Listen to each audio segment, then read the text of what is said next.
What's up, everyone? Welcome to the video. We are here breaking down week 2 of the NFL season over on DraftKings and FanDuel.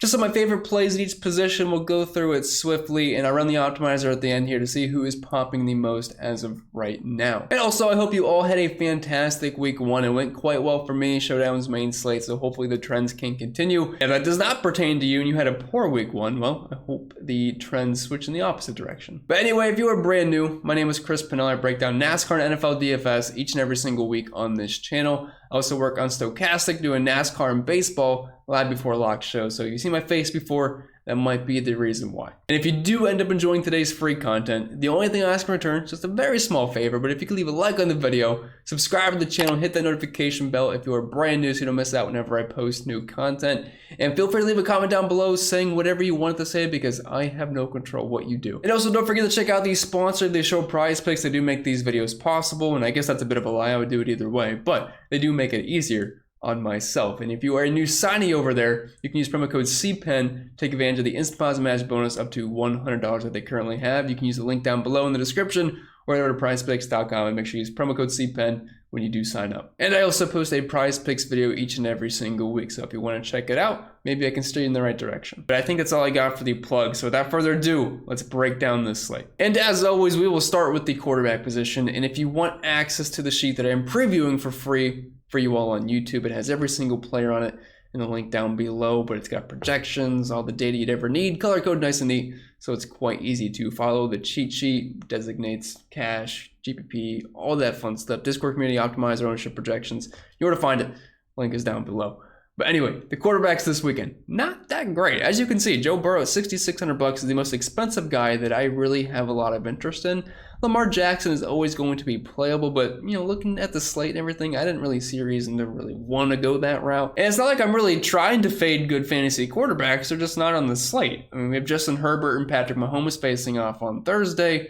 Monday night, we have 2 games. Jalen Hurts isn't going to be on the main slate. Josh Allen won't be on it. So it's like we're kind of running out of options.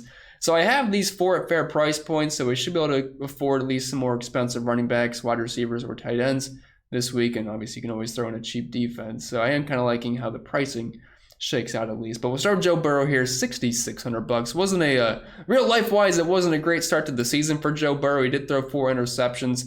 Ended up making the game close, though. He took it to overtime, had 340 passing yards, 2 touchdowns, threw the ball nearly 50 times in that game, and also threw in 47 rushing yards. I know it only says 1 rushing attempt, but that's just designed runs. But not expecting Burrow to ever get 50 rushing yards again, at least not on a consistent basis. I guess it could happen. But yeah, he had a nice fantasy day, and at $6,600, I'm not expecting 340 yards again. And I really don't think this game is going to be uber competitive, but I also thought they were going to beat the Steelers handedly, and that just was not the case. They're 8.5 point favorites here on the road in Dallas, which being on the road in Dallas as an 8.5 point favorite, I think that is some decent respect there. It's just the problem is there's no Dak Prescott, so I feel like this game probably won't be as competitive as you'd want it to be. Only a 4-3 point over-under, so I think that might hurt the ceiling a little bit, but I still think he's playable at $6,600, but I'd probably only get there in tournaments. Not really a cash game play for me. I mean, a 25.75 implied team total. It's just, a few ticks lower than guys like Stafford and Carr, who are a little bit cheaper. And speaking of those two, we'll start with Matthew Stafford, $6,300. He is at home facing Atlanta, not really a defense I am too concerned with, and they have a 29-point implied team total, which I believe is the highest on the entire slate. Decent over-under here at 47.5 points. The problem is 10.5 point favorite. So how competitive is this game going to be? Well, if the Rams play like they did versus the Buffalo Bills, it could be competitive, but I assume they're going to have an easier time here versus the Falcons. Stafford didn't really have a great game. Threw the 1 touchdown to Cooper Kupp, but only 5.9 yards per attempt. Completed most of his passes, but only 240 yards. Just didn't really get many deep balls there, but I think he bounces back in a decent way here versus the Atlanta Falcons. I think points are definitely going to be scored here from the Rams. Should look a lot better than they did versus Buffalo. Just they got to kind of contain the pressure versus Stafford because that was definitely getting to him versus the Bills on Thursday. Derek Carr is probably my favorite quarterback on the slate. He's $6,200, and the Raiders have a pretty nice implied team total of nearly 29 points, 51.5 point over-under in this game versus the Arizona Cardinals, and they're only 6 point favorites compared to 8.5 for Burrow and 10.5 for Stafford. So this game should be a little bit more back and forth, and obviously the addition of Devontae Adams just makes the offense a lot more appealing for DFS purposes. And all these guys play in the 4 p.m. time slot, which I just now noticed, but I always love that because I love having time remaining once those afternoon games are over. We head into the evening here. But yeah, I'm liking the Raiders stack. I like this game in general. Definitely going to be one that I'm looking to target. Carr was at 8 yards per attempt last week. That's pretty good. 300 yards, 2 touchdowns, did throw 3 interceptions. But the Cardinals got absolutely blitzed versus the Chiefs last week. I'm not saying the Raiders are as good as the Chiefs, but they have good weapons. And so far this year, I mean, very, very small sample size, but they allowed 38 points to Patrick Mahomes, and they're dead last DVA versus the pass. Now, do I think they're going to be dead last this year? And when it's all said and done, probably not. But this is definitely a good spot for the Raiders offense, and this price on Carr looks pretty good. And I could definitely see him being the cash game quarterback. And if you want a rushing quarterback for cheap, we have Trey Lance, $5,700. Now, I know he's not the best passer in the world, but it was pretty brutal on Sunday. But you have to keep in mind, it was some pretty bad weather for that game. If you saw Justin Fields and the Bears afterwards, they did like the slip and slide thing. But only 164 passing yards, threw a pick, no touchdowns, threw the ball 26 times, only 5.9 yards per attempt. But 9 design runs, 54 rushing yards. I believe he ran the ball officially, I want to say 16 or 17 times, which is elite usage from a quarterback. And while he's not going to do too much damage through the air, I feel like 164 yards, 0 touchdowns, and a pick is probably going to be the floor most weeks, and the weather was absolutely dreadful, but they're playing at home in San Francisco.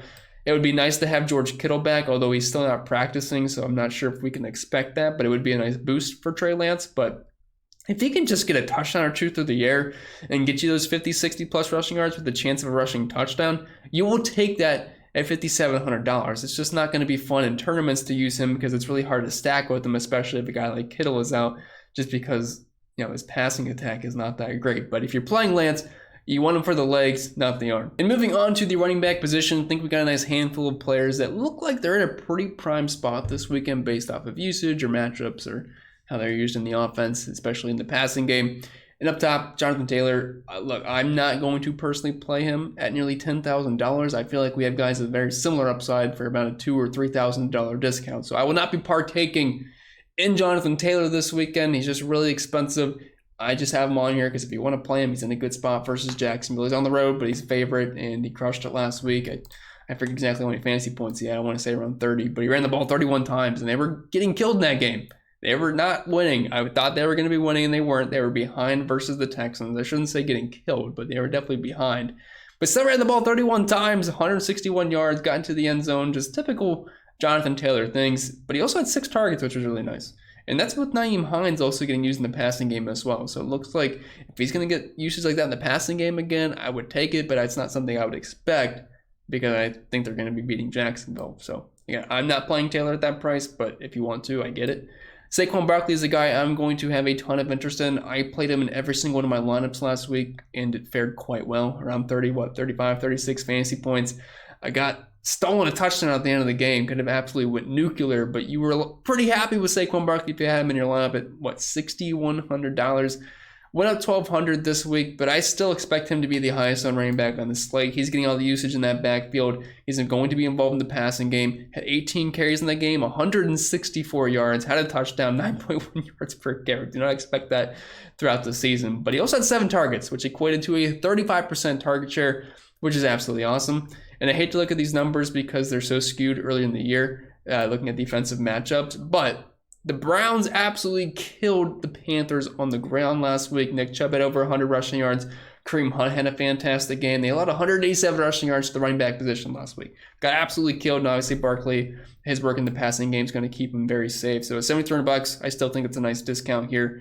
Implied team total and the over-under in this game is not great, but Barkley is going to get enough usage at $7,300 to make that worthwhile. So if you're playing cash games, he's probably the first guy I'm plugging in this week.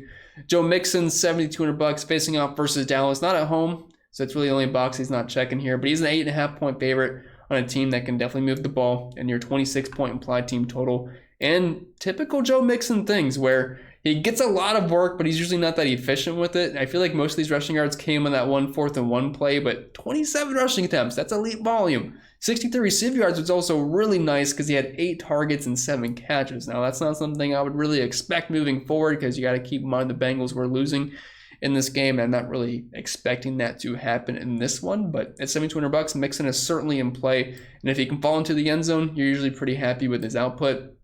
DeAndre Swift, $7,000.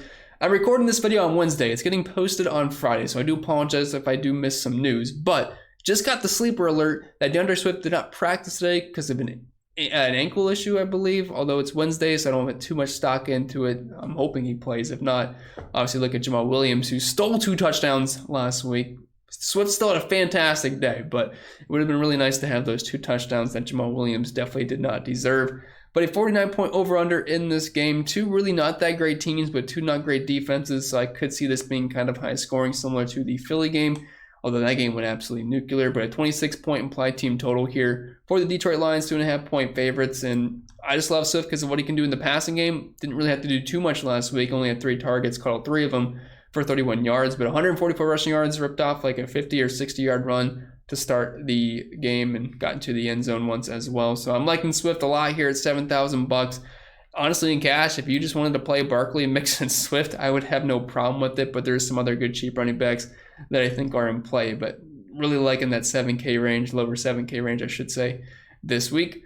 Uncle Lenny here, $6,700. Never really an exciting running back to roster, but he gets all the work in this backfield. Chris Godwin's going to be out, so it's just another body down. So the offense is basically going to run through Leonard Fournette and Mike Evans, and that's fine for me below $7,000 here. 127 rushing yards on Sunday Night Football versus the Cowboys. 21 rushing attempts.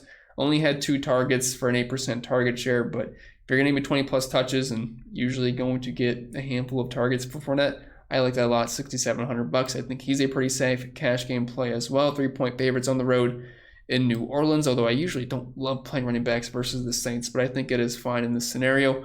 Javonte Williams, $6,500. I think a lot of people are going to want to play Javonte this week. My only concern in cash games is that he's going to be splitting the work with Melvin Gordon, but he had so much usage in the passing game, I think we could honestly look past it. And the Broncos got a 28-point implied team total this week. They're 10-point favorites, which is fine. I don't think we're going to ever get 12 targets again, but the usage was incredible. He had about a 30% target share, 11 catches on 12 targets for 65 yards.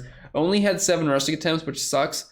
But if he can get you 5+ targets, and he's going to probably get 10+ carries in this game, I'm expecting the Broncos to be leading, and hopefully he can just get more carries and hopefully a touchdown.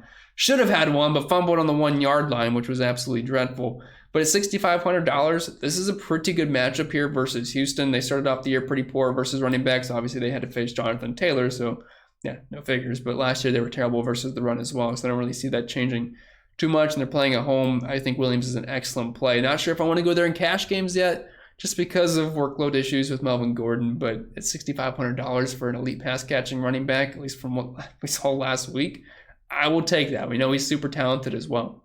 Antonio Gibson, $6,200. They finally used him in the passing game like they should. I mean, he's a former wide receiver in college. Had 8 targets in that game, 7 catches for 72 yards, and just under a 23% target share. Also had 14 carries on the ground, 58 yards. I mean, nothing spectacular, pretty pedestrian. But if he's going to get that kind of usage, if we're going to get 20-plus opportunities with a decent chunk being in the passing game, that's fine by me versus Detroit. Not really a run defense I'm too scared of here. I think this game's going to be kind of sneaky high scoring. You don't really think of Washington, Detroit to be too much of a shootout, but there's talented players on both sides here. I mean, you have Amon-Ra St. Brown, DeAndre Swift, Antonio Gibson, Dotson, McLaurin. So I don't think this is a bad stack for tournaments at all, but Gibson certainly in play. And then Henderson at $5,700. If you were a Cam Akers owner, I'm sorry for you. Thursday night to open the year was definitely not what you were looking for. 0 fantasy points and really just non-existent in the offense. If it's a similar approach this week, Henderson's a great value play at $5,700. They have a 29-point implied team total. They're playing at home, 10.5-point favorites.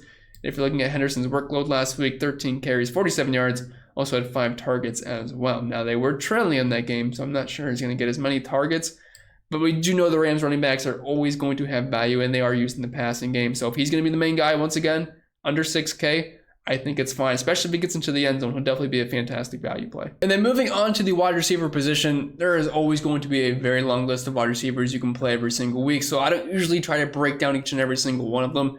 It really all comes down to who am I playing at quarterback, how am I stacking them up, what games am I looking to stack, and who are my run back options within those stacks. So I'll try to avoid just breaking all these guys down. But if you are playing Matthew Stafford, it's obviously usually a good idea to fit in Cooper Kupp. Although personally for me, I don't think I'm going to be going the Kupp route. Fine play, obviously. Projection-wise, looking like arguably the best wide receiver to use in the slate. Not point per dollar-wise, though, so that's probably not why he's going to fill in a lot of my lineups. because he's nearly $10,000. Like, he's great. No dispute about that. He had 15 targets last week, got into the end zone. Typical Cooper Kupp things. It's just, I have Adams like $1,000 some cheaper. I have Jamar Chase $2,000 cheaper. Tyreek Hill's $3,000 cheaper. I mean, yeah, maybe they're not as safe, although, I mean, Chase and Adams are pretty much as safe, in my opinion. It's just, man, really tough price to get to. But if you're using Stafford, guys like Cooper Kupp, guys like Allen Robinson here at $5,500 are going to become in play, although I think I'd rather get to Robinson. And look, I'm not a big Robinson fan. He was cheap on the Showdown site, so I played him, but I never really thought he was amazing. And it's tough because he really burned you. He only had 2 targets, 1 catch for 12 yards and under a 5% target share. Even Skowronek had more uses in that game, but Robinson was getting open. Just Stafford really wasn't looking his way too often. I don't think he's a great talent anymore, but I don't think he sucks either. It's hard to tell because he was with the Bears, so I'm willing to give him a pass. But $5,500, I am willing to go back to the well here, and he's a lot cheaper than Cooper Kupp. Obviously not as safe and not as good, but he is a lot cheaper. Devontae Adams, if you're using Derek Carr, I mean, he's your obvious stacking option. I mean, no Rodgers, no problem really for Adam. 15 targets, a near 50% target share, a 53% market share of the team's air yards, 10 catches for 141 yards, got into the end zone. So virtually zero drop off there for Adams, going from Aaron Rodgers to his former college quarterback at Fresno State. Not saying he's Aaron Rodgers, but looks like he's going to have a very, very similar role and similar outcome as well. Dropping down to the Bengals wide receiver, Jamar Chase, who compare him with T. Higgins, who is currently questionable with a concussion, but it sounds like he's progressing well. And if he does play, I like him a lot below $6,000. Obviously, Chase just absolutely dominated with no T. Higgins in the field last week. 15 targets, 10 catches, 129 yards. Got the touchdown at the end of the game to take it to overtime and a 30% target share. But when both guys were healthy last year, obviously Jamar Chase was the guy you wanted more often than not. But they both had around a similar target share and similar numbers overall. So if you can give me a $2,000 discount on T. Higgins, I'm not expecting the same exact outcome, but you don't need it at $5,900. So I think you'd be fine in cash games or tournaments. Amon-Ra St. Brown, I think that game is a pretty good one to stack up. Obviously a very talented wide receiver. I think he could go high scoring. Had 12 targets last week, 8 catches, 64 yards, got into the end zone. I think he's fine, but only a tournament option for me at his price point. Hollywood Brown, if you are doing that Raider stack, he's the obvious run back option. We will see if Rondale Moore plays or not. If he does play, it could take some targets away here and there. Dortch was also involved as well. But Moore is still dealing with the hamstring injury, and it sounds like he's day-to-day. So we'll see if he ends up playing or not. If Moore does play, he was projected to be the chalk wide receiver in week 1 at the same exact price point. So we'll see what happens. He's not a big play guy if you're looking at last year where his ADOT was like, I forget what it was, but it was, I think, like below 5 yards. It wasn't pretty, but he should get targets, and the price point is nice. Hollywood Brown's the explosive, fun play, but surprisingly, he only had a 16% target share. Now, 40% market share of the team's air yards was nice, but 6 targets was less than I was expecting, especially in a game when they were getting absolutely blitzed by the Kansas City Chiefs. But he still got into the end zone to kind of salvage the day, but I was expecting more out of him. But if you're stacking this game up, I would try to find one of these wide receivers to run it back with. Brandon Cooks is kind of a fine cash game option. I don't really see myself stacking up this Denver-Houston game too much. I mean, maybe you get there in 150 max or 20 max, but if I'm doing a 3 max, I don't really see myself going that route. But in cash games, Cooks is the guy that's going to get targets. They're going to be trailing in this game. They're 10-point dogs on the road in Denver with only an 18-point implied team total. But he had 12 targets last week, 82 yards, 7 catches, and over a 50% market share of the team's air yards. So he's just going to get force-fed the ball. So he can probably just kind of limp his way into a 15, 20-point day if all goes well. Christian Kirk, $5,700, numero uno in Jacksonville. I expect him to be trailing in this game versus the Colts, so just targets are going to get funneled his way at below 6K. Still think we're getting a decent price point on Kirk, who is a talented wide receiver. Jerry Jeudy, which you can make the case without the long touchdown. It was a pretty mediocre day. It was like a 70-yard touchdown, but you can't say that because it happened, and the talent's always there for it to happen. With Russell Wilson at quarterback for Jerry Jeudy. He had 102 yards, 7 targets, only 17% target share. Denver really kind of struggled overall in that one, but I think Judy's fine at the price. Only a tournament play for me just because I think Denver gets to a lead early on. I'm not really sure how much they're going to have to pass throughout the entire game, but while he's on the field and they're trying, I think Jeudy is certainly going to be playable. It's just he's not the main threat here. You still have Cortland Sutton on the other side that can take away targets, and obviously the 2 running backs in the backfield as well. And then Dotson, here's the last guy we haven't hit on. He's only $4,200, caught 2 touchdowns in his debut last week, and he was a first-round pick, so the talent's always been there. He's going to play a lot of snaps this year. 5 targets, 3 catches, 40 yards. Kind of got lucky that there was 2 touchdowns mixed in there, but he certainly helped me out. I had a lot of interest in Dotson last week just because of how cheap he was. The price came up a little bit, but facing Detroit, Dotson's a guy that I'm going to have interest in. I think this game can kind of be sneaky high scoring, and I want some pieces of it for sure. And moving on to the tight ends, unfortunately this week we do not have a super obvious Travis Kelce at $6,600. I mean, the pricing was just stupid on that, especially with no Tyreek Hill. So we got to think a little bit harder this week, but it really just comes down to how I'm stacking it up. I think Tyler Higbee's your cash game option at $4,200 facing Atlanta. Yeah, the high implied team total. He had 9 targets last week, 27% target share. Is he gonna get 9 targets in this game if they're leading by a touchdown or 2? Probably not. But at $4,200, I feel like that's where most people will end up going. Mark Andrews up top if you want him, just probably the best tight end that we have available to us, although that's kind of steep for a guy that's not named Travis Kelce, but still 8 targets in that game, 5 catches, 52 yards just to not get into the end zone. He's fine, but probably more so of a tournament play, and if I'm playing Lamar, he's obviously always going to be the most preferred option, even though Rashad Bateman was that guy last week with the long touchdown. And then Darren Waller, $5,600. I don't mind him if you're stacking this game up. You can double stack him with Derek Carr and Devontae Adams. I have no problem with that. He's not going to see the volume that he saw in seasons past with the arrival of Adams, but maybe the targets are more efficient. 6 targets last week, and the defense will have less attention on him as well. But 4 catches, 79 yards, then get into the end zone. Obviously, we'd like him to get into the end zone, but still 25% target share or market share of the team's air yards last week. Kyle Pitts, $5,400. Just don't really love the Falcons' offense too much, but we know he's a talent. Had 7 targets last week, but only 2 catches for 19 yards. Just kind of tough to trust Marcus Mariota too much, but still a 28% target share and close to a 50% market share of the team's air yards. So the upside's there. It's just a matter of catching more of these targets he's getting. TJ Hawkinson, if you're stacking this game up, like I said, could be a little bit sneaky here, and he's below 5K. We know the talent's there for Hawkinson. Had 7 targets last week. Already talked about Higbee. He's probably going to end up being the cash game tight end, although I wouldn't say he's a complete lock. I just think that's where most people will go. And then Alberto, not even going to try to pronounce that name, but $3,700. He is basically free. And there should be a lot of points scored in the December offense. He had 5 targets last week, cut all 5 of them for 35 yards. Obviously, that's not super impressive. But if you're just looking for a get-me-over play below 4K at the tight end position with a chance of scoring a touchdown with a good quarterback on a good offense, Alberto's your guy at that price. And then moving on the defense, I always say just play whoever fits. I don't really care who it is. Just make sure it's not a team that's probably going to get blown out facing an elite quarterback. So what I always do is, instead of going from top to bottom, I look from bottom to top, because who wants to waste $4,000 on the Rams defense? I certainly do not want to do that. Never usually worth spending up for defenses unless they get lucky with touchdowns, but you can't bank on that. So Bengals defense, it's the most obvious this week. $2,200 facing a backup quarterback in Cooper Rush. They're on the road, but 8.5-point favorites, low implied team total. If you're playing cash games, you're playing the Bengals defense, and they're going to allow us to fit in some higher price guys in the lineup because they're basically free. You don't have to spend up. If you're going up a little bit more, I don't really see anybody else that looks good until you hit this Patriots and Steelers game. Should be pretty low scoring, only a 40.5-point over-under, which I believe is the lowest on the slate with the Jets and the Browns, I believe.